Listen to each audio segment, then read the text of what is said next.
கருப்பசாமி ஓன்மொழி கட்டுமனையை போய் சுற்றி பார்த்துட்டு வந்தேன். சுற்றி பார்த்தத கருப்பசாமி எப்படியாவது என் குடும்பத்தை காப்பாற்றி கொடுத்து மருமகளை நல்லபடியாக சொன்னபடி கேட்க வச்சு சந்தோஷப்படியுமாக எல்லாரும் போல குடும்பத்தில் ஒற்றுமையாக இருக்கணும். அப்படி தானே? அதனால் என் கண்ணுக்கே எதுவும் தென்பட மாட்டேங்குது.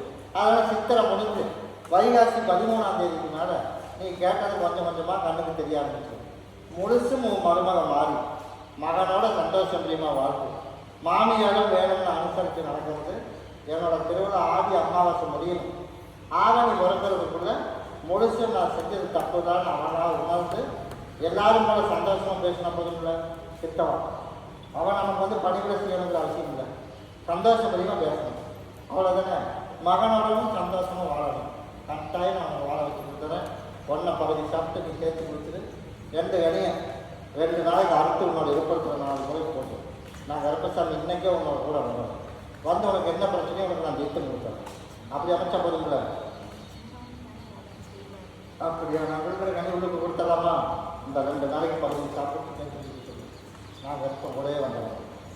பௌர்ணமிக்கு நான் வந்து பார்ப்பேன். முடிஞ்ச வரைக்கும் பௌர்ணமிக்கு வரணும்.